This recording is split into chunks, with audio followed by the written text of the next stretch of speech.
Welcome back. Vlog 11, week 11 of my training block. I kind of skipped a couple of weeks in between. No, not a couple of weeks, 1 week in between due to my traveling around. And I'm going to start with answering some questions first.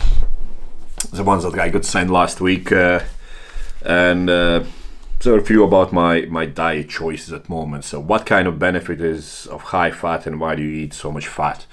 Well, first of all, I don't eat much fat compared to a normal person who usually eats way more fat than I do.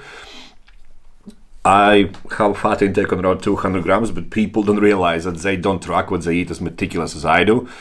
And every single source they usually use, or carb meals that they think are carbs, are fat. Cookie is 40-50% fat. Your muffins, 40 to 60% fat. Any chocolates and all those kind of things, that's just pure fat. So people eat hell of a lot of fat. They just eat fat that's not really good for them and actually increase inflammatory responses and whatnot. The reason for me to eat in fairly high fat compared to when I'm dieting is because I don't want to eat same all year round, in sense of that I don't want to desensitize my body's ability to burn body fat on low fat diet. So and I find it that it kind of food sticks to me a bit better, if that even makes sense, if I have higher fat meals. At some point, I might have kind of just high fat, high protein meals, which I usually do with a lot of my athletes, to gain mental clarity. So I work with people who are usually business oriented and they run their own business, they have family life. Mental clarity is a thing, and that's number one thing that they actually need. You can gain a lot of muscle by not eating carbs every single day. So on days that they are not training, they will practice more of a fasting, protein, higher fat diets just to improve their mental clarity, because you want it or not, if you eat hell of a lot of carbs, you feel lethargic a lot of the times. So somebody asked me last week if I go for walks in between my meals and whatnot. No, I'm active all the time. But someone who is office bound or running a business or can't go for a walk after every meal and whatnot, or have restricted time of eating, I would suggest them on the rest days fast, then have shake, then have couple meals that are very low in carbs, very high in fats, in comparison, just to help them recover quicker mentally, physically. It takes away stress of digestion as well. So million benefits of that kind of approach. And lo and behold, if you actually look into studies, if you want to go on that daft route, as important as they are, a lot of people misquote them and misunderstand how they work. But proof is in there that protein, waste fat, is responding to higher anabolic, has higher anabolic response than protein is always carbs. So if you have just lean protein and carb after training, you're not maximizing that anabolic response, which, let's be honest, if you eat meat, you're gonna grow better. Because every single meat, even leanest meat, has that fat in it. So it doesn't mean you need to start slapping bloody butter in your protein shake after training. It just means go and eat a decent meal. Ronnie Coleman was very famous for not having shakes after his training, but just going out for a meal and just slapping hell of a lot of food in him. And his genius response to that was very well known. And it probably was his genetic kind of advantage that he can tolerate hell of a lot of food. Look on Kai Green, he can eat for a family of 7 in one sitting. He will eat weeks worth of food. That's why he is 5 foot nothing and 130 something kilos. So there is that. What sources of fat do you use? Most of the time it varies, but I'll just stick to natural sources, which will be your eggs, your olives. I do love cheese in my breakfast, and I really respond well to avocados. I just love the potassium content in it. It just makes me feel great, and it's monounsaturated fat as well, which kind of helps your body to use your own body fat, and God knows what else, other nonsense you want to tie into it just to make sure you actually eat it. But it's just bloody expensive, and if you don't eat it straight away, it's going to go in a bin. So I buy bags of frozen avocados for my smoothies. You can buy them in the big shops. But predominantly, it will be avocado, olive oil, olives, and eggs. That's pretty much it. I don't really use any other fat sources. I try to stick to monounsaturated, polyunsaturated fats. And like I said, in breakfast, I'll have like full fat cheese with my meal. Just slow down digestion because it's a very large meal. I have retrained my digestive system so I can eat very large meal in the morning. I don't eat anything after 8 o'clock in the evening, and that has helped me to kind of reset the way I eat, the way my body feels. And I feel much better for it because I really don't sleep well if I cram hell of a lot of food at night. So I rather go to bed a bit hungry-ish and I just wake up and eat a lot of food. I don't do that things that Jay Cutler used to do, like wake up in the night and just have a protein shake. This is not my job. Bodybuilding is just a hobby, just a part of me. Well, you can't even class me as a bodybuilder because I out of the year I probably train a couple months like a pure bodybuilder. But in that sense, it's just overstated how often and how much you actually need to eat because in reality, unless you're a professional bodybuilder, you're just wasting your time. How much bigger do you want to be to just hang out with your friends and feel good and strong? You don't need to eat every 2 hours, 12 times a day just to feel like that. You can genuinely be quite large individual, very powerful, very strong, and look good with 4 or 5 meals a day. Like I'm having 4 meals a day now. I wake up around 116 kilos body weight. By meal 1, I'm already 120, and by end of the day, I'm a bit larger than that. And at the moment, I have kind of slowed down the amount of food I eat to make sure I don't get any bigger because my training sessions are very taxing at the moment, and being any bigger than I am now would be just very damaging on my joints and everything else. I don't need that. I want to be better, stronger, more explosive, faster, powerful, all those kind of things, not way more. I really don't care. So, another question, who you learn the most from and what are your most valuable lessons? Whoa. Every single person I have ever been around, I have learned hell of a lot in different senses.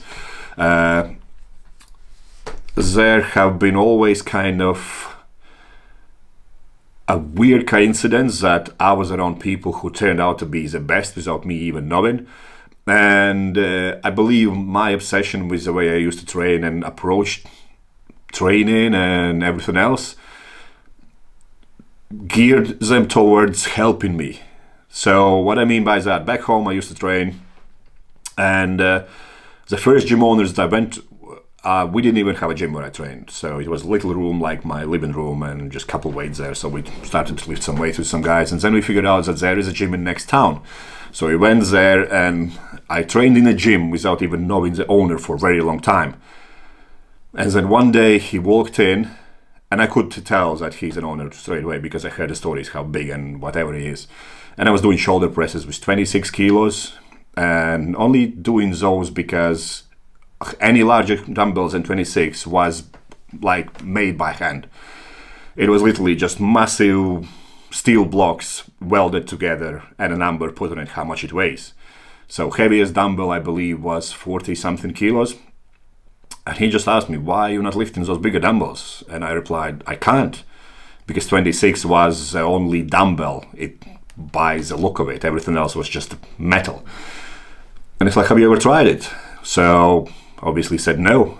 And I ended up lifting heaviest dumbbells on that day. And from that day on, I was always trying to do something that I had never done before. That was the biggest lesson I learned from my, I would say first mentor, first real mentor in weightlifting. And Then from there on, he started to give me a lot of advice. Then I started to hang out with someone who was extremely powerful, one of the strongest guys in a gym. I trained with him for years and he used to say, there is no point of lifting something if it doesn't give you an anxiety. So here it is that. But he was a powerlifter. And turned out he was best in Europe. He was actually holding Europe's records in powerlifting. And I never knew that until training with him a couple of years in. And then someone pointed out on this little piece of paper next to entrance that was a certificate of him setting up Europe's powerlifting records. So, and that taught me a hell of a lot. That taught me that you always need to push your limits. And don't be a dickhead about what you can do. Because he never bragged about how strong he was or anything. He was just one of the guys who tried to push each other. And it was funny, he would just walk in a spring, in autumn, when all kids would join schools and whatnot, and they would come to gym and look around. And I remember this one day, he walked in and started to stroke a bar and said really, really loud, "Why the hell do you need women when you can lift weights?" So that stayed in my head. So 100% focus in gym. That's what I learned from him. That next thing in same gym turned out that national powerlifting coach was coaching his athletes. And I never knew about that. I just saw this guy with his little bag walking around, never really doing much, but just giving little tips here and there. So, and he picked me up and asked, "Oh, you look quite strong. Have you ever done powerlifting?" I'm like, "No, what the hell is it? I just like lifting weights." Long story short, went to one of his shows, qualified for nationals, won national championships in powerlifting, and that was it. So learned from him hell of a lot about programming, about mindset, about just approach to training, how consistent you need, how serious you need to be, and so on and so forth. So very, very different things from everyone, and I can't say that one taught me more than another. I have worked with hell of a lot of people, a lot of IBB pros, and when I say work is bounced ideas from each other, because oftentimes I never had money to pay for a coach. Only last few years I can actually afford living the way I want to live, because I was overconsumed with training just for the sake of training, never thinking about that, you know what, I need to look after my own ass first and then do this as a hobby, because that's what it is. It's not a career. If you want to make money out of bodybuilding, you are a bit delusional. It's not 70s, 80s, 90s anymore. So you need to be extremely sellable to make money out of it. But first and foremost, I see bodybuilding as something similar to golf. You need to be well established to be good at it. So if you are someone who is dead poor, can't afford any coaching, and you are dead lazy and arrogant, no one is ever gonna approach you to teach you anything. I was always down to earth with my training, and at the same time I was always very aggressive with my training. I was always going balls in, and I truly believe that was why people like Gary Lister, 6 times Mr. Universe and IBB Pro, approached me and said, you need to fucking compete. You're just ridiculous. Why are you wasting your time in a gym? Go do a bodybuilding show. Yeah, why not? And many other people like Paula Birkham show, Nathan Diasha, Miloš Sarcev. I have been socializing with so many advanced people that it's mind-boggling that I can't pick one thing that I've learned that was the most important one. Different things, like Grandma, Sybil from Holland. She taught me just stop being a fucking pussy. I can't see myself being like that anyway. But at the same time, if you think I'm a bit of a how can I even describe? I can't even find the right word. But if I'm very direct and everything, then you should hang around Grandma. She is fucking phenomenal. I love that woman. She'll tell you straight that you're just a moron. You're absolutely delusional. If you have no chance of ever doing well or looking well, she'll just tell you straight. And I absolutely love that about her. And her nutritional approaches are very, very, very, very specific, and they work. A lot of people would probably just say, look, you don't need to be like this, you don't need to be like that, but she has created so many pros, so many giants, and she knows everything inside out, and I still speak to her and she still learns stuff. It's crazy. Miloš Sarcev opened my eyes that unless you dedicate your whole life, you will never be top bodybuilder. Simple as. You can try as much as you want, having different jobs and doing this and doing that. Once you have everything in place and can have full 100% dedicated to bodybuilding, you will be one of the top in the world. No questions about that. I truly believe anyone can get to a ridiculous shape if they fully dedicate themselves to that. But can you? Do you want to? Is it really reasonable?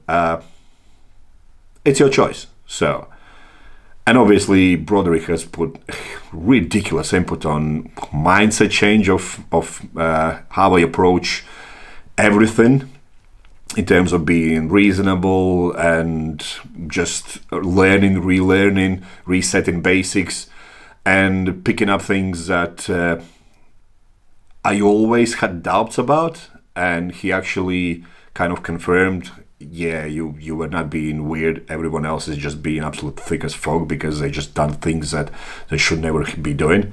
So yeah, that's I can't pick up most valuable lesson from anyone I have worked with. I have forgot how many people I have hung around and spoke directly. Eugene Teo he's amazing. Andrea. You name it, there are so many people that I have learned from, and not a single one stands out in a way that someone else can't offer similar value, but from completely different perspective. The more people at high level you can learn from, the better you will become. Be able to kind of be critical and always learn and all those kind of things, but understand that people with higher experience oftentimes will give you better perspective just because they have a different view on things from what they have seen rather than what they have read in book, because real life and science are very different things.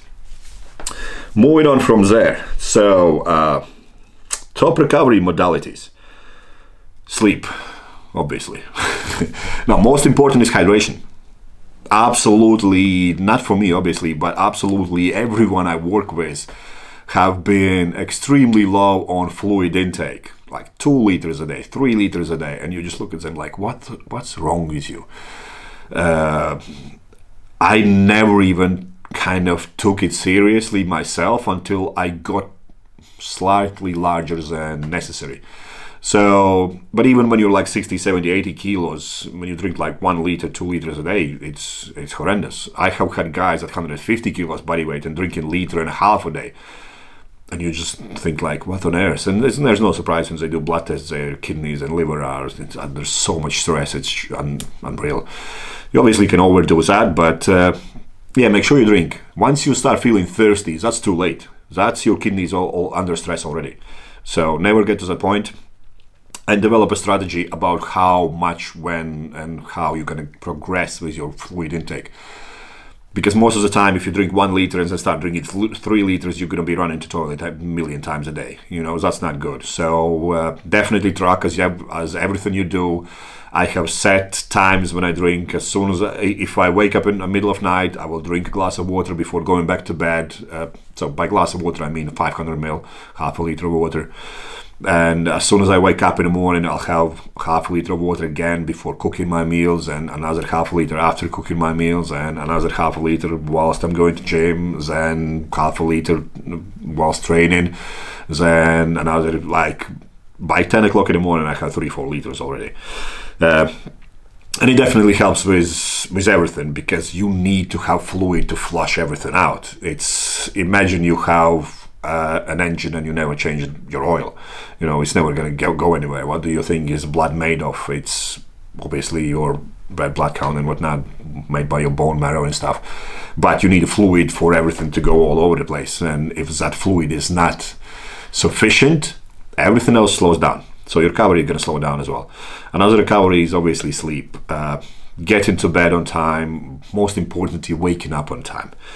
So sleep, hydration, walks, extremely important. One of the most important things that you can do for your body to recover well is just light walk to push that blood around. Just sitting on your ass, drinking water and meditating is not going to do much for you.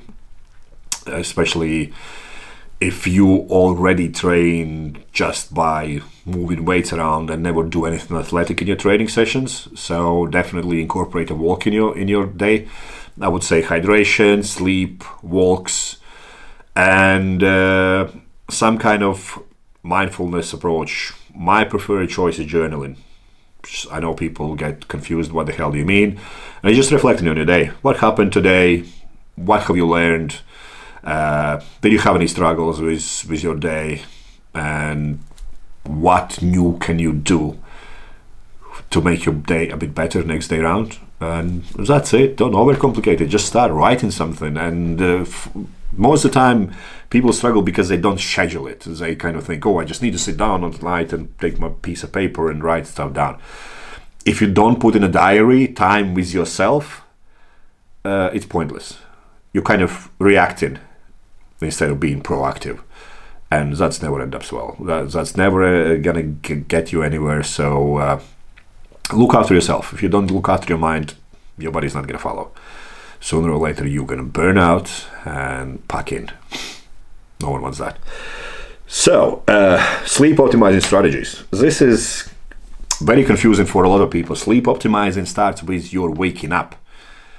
You can't optimize sleep if you wake up one day at 10, one day at 12, one day at 2, one day at 8, and so on and so forth. Ideally, if you want your body to respond properly to going to bed on time, is getting up early and getting out early. The best approach is if you can get out on a sunrise. When the sun hits in the morning, gets you into your face and whatnot, you feel much better. And all your day will be much more efficient. And then at night, obviously, don't eat close to your bedtime. Don't drink too much fluid close to your bedtime. Stay away from your phone. Stay away from anything that stimulates your brain rather than relaxes. Definitely don't listen to news at night and stuff like that. Most importantly, be honest with yourself how you got on with your day. A lot of time we have a hell of a lot of stress because we bullshit ourselves about what we have actually done, what we actually think, and what we actually want. Once you get clarity and once you stop being an asshole with yourself to begin with, you're going to sleep better.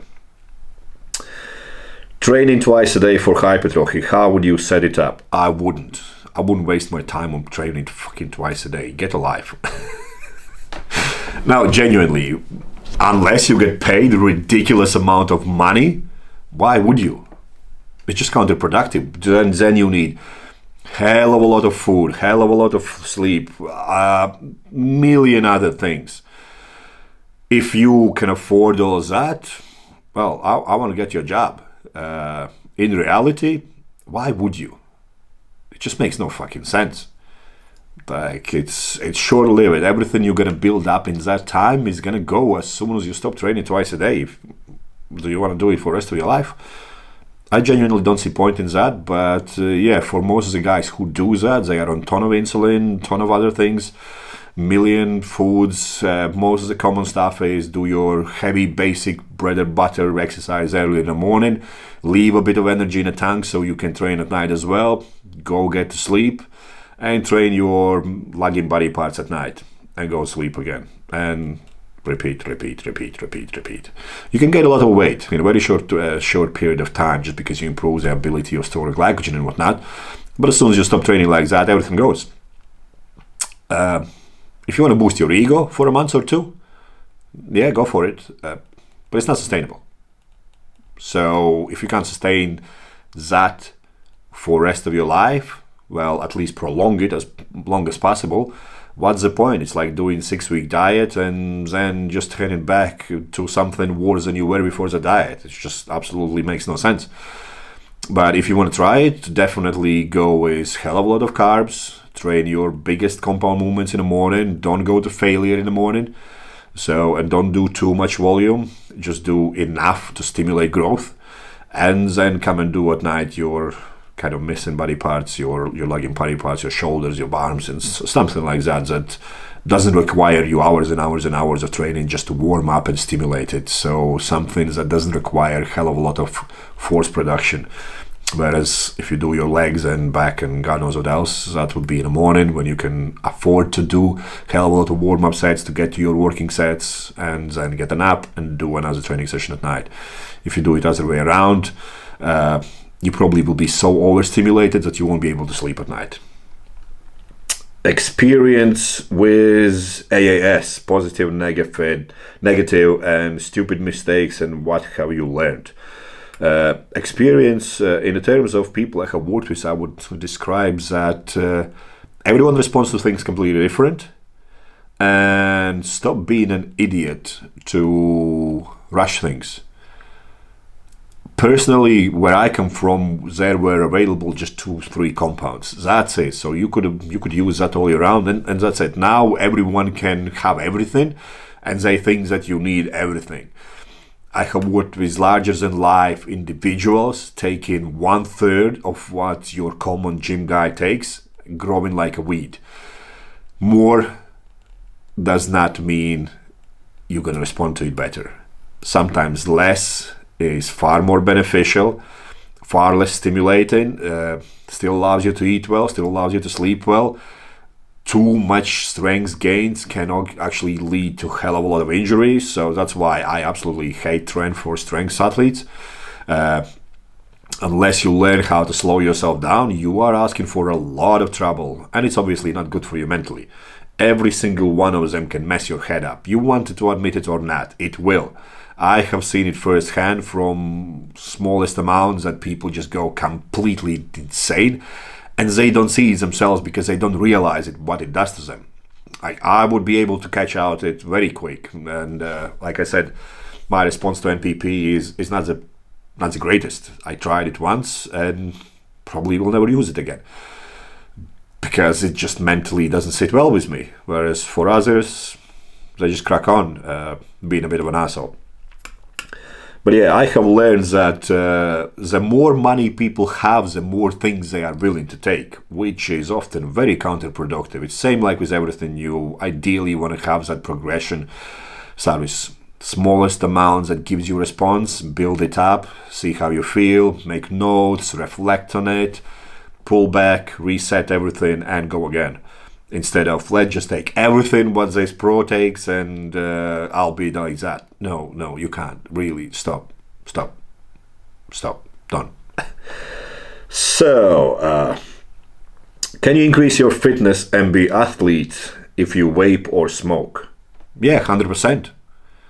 I'm not sure about the athlete part, but you obviously can increase your fitness from any stand-up point, even if you bloody sniff coke every single day and your blood vessels are completely fried out. And if you're unfit, you can increase your fitness by doing just fitness.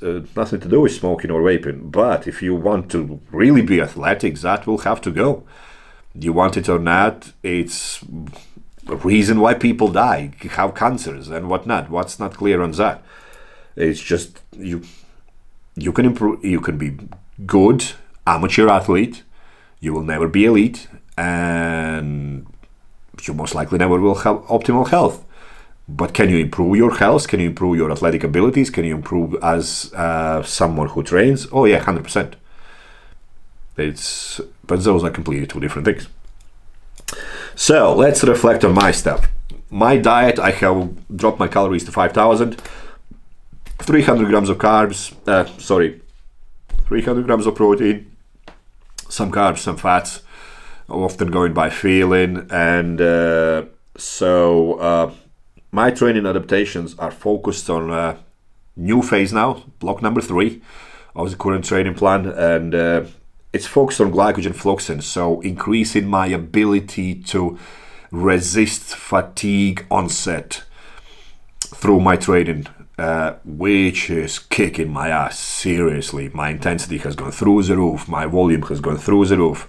Bear in mind, I never have any carbs or anything whilst I'm training, and I'm doing a working hour and 20 minutes, what most of the time people would require at least 3 hours of that to complete those training modalities I have incorporated in my training sessions. But yeah, my focus now is build up my resistance to gas out. Pretty much, that's how I can simplify it. That means a lot of jumping, a lot of sprinting, a lot of calisthenics, a lot of volume on basic lifts. So I don't do million different things. I'll do just 1-2 lifts per session, but then I'll do 5, 6, 7 different calisthenic movements to start my session. So yeah, it's first week and I feel absolutely broken. That would be the right term. So I'm definitely in the need of good sleep. So I also did my blood tests. I just sent my Medicheck stuff. I use Medicheck just because it's very convenient. They have been doing my bloods for years and years and years. I've never had any issues with them. If I have, I email them straight away. And I like the convenience part because I can wake up in the morning, take my blood sample, send it off fresh, and get it back within a couple of days on a system where I can compare each year, because they save every single test you have ever done on their system, and you can put them next to each other on there and see how it's changed. So I take notes, what have I been doing, how have I been training, and all those kind of things, to better understand blood results. And this time around I've done it because, like I said, this training is kicking my ass now, and I feel like I need something extra to help me recover quicker. But before I add anything, I want to make sure that I can. I don't want to just take something if my body is broken already. So yeah, it's there is a good description of my training plan now. Learn how to be strong in calm environment, which means I am not going in a gym screaming and shouting. I work at high intensity in fairly low volume in sense of when I approach my exercise. So volume of total work in the gym is quite high, but exercises separately will be sets of 3, sets of 4. So that's why I say high intensity but low volume per exercise, but total volume of stuff I do in a gym, because of I'll do like 15 minutes non-stop calisthenic stuff. It's bloody challenging, especially when you're at my body weight. That being said, I pretty much summed up everything, all the questions answered, and I don't want to drag this out any longer. If you got any questions, drop them down in message box, or yeah, ideally if you comment, because if you send me a message, there is a very, very large chance that I'll never read it, because my social media is just junk a lot of times, and I just post stuff up. If I reply to you on any social media, consider yourself lucky that I have picked it up. But most of the time, and by end of the day, I only check up people that I work with, and then if I have time left over, then I will reply to everyone else. And oftentimes, if I miss you on that day, that's it. But if you leave a comment on these videos, I'll definitely get back to you. And on that note, I hope everyone had Happy New Year's celebrations. It's 5th of January 2022. Ready to push myself harder than before, and I believe it's 8 weeks left for my current training block. 2 more phases left, phase 3 and phase 4, and then I wrap it all up and see where we're at. So on that note, I'll speak to you next week.